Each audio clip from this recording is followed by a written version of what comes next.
Midterms are over, and what we saw were Republicans taking control of Congress. So what does this mean? Senior polling editor for the Huffington Post, Mark Blumenthal, discusses the 2014 midterm elections.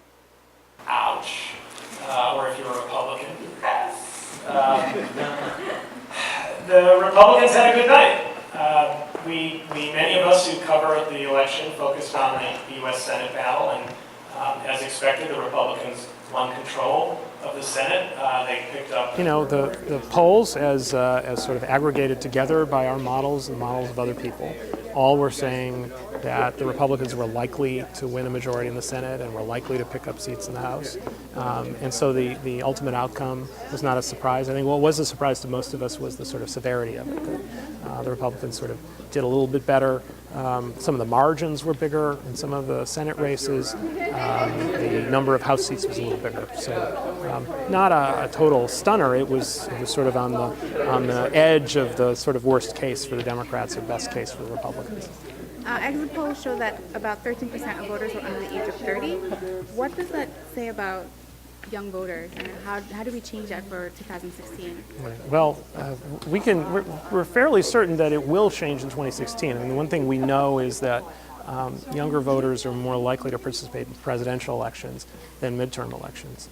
The trick is, and I don't think anyone has found the answer to this, what would it take to make non-presidential elections more engaging for younger voters? And that's a tough one because it's the data we talked about today. You can see in the pattern, it's the midterm turnout is always lower and always lower among non-voters. The single biggest theme to all of this, and that we get out of the exit polling, was the sort of pervasive sense of economic pessimism that people have specifically. 3 out of 4.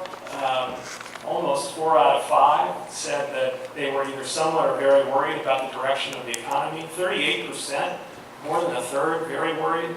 70% who think the economy is in not so good or poor shape, and more than half, 59%, who say either that the economy is in poor shape and staying the same. What makes Huffington Post so different from other organizations that gather data? It's so much better. That's all we need. I think we do a couple things that are a little different. One is that we approach it as we're sort of between a site that averages polling and one that does more of a forecasting model. So we're doing both. And our approach is to think about it both as a way to augment the way you look at polling.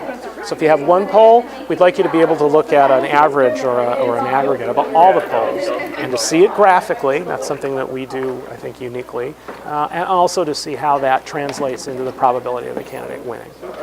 Are Americans excited about 2016? Surprisingly, I think, if you ask Republicans, they're excited because they want to vote President Obama out. I think Americans tend to get more engaged in presidential elections. I don't know that they're excited about it. I think mostly they're happy when the political ads go away and get back to real life for a while. Those are the best. They are for political junkies like us, right?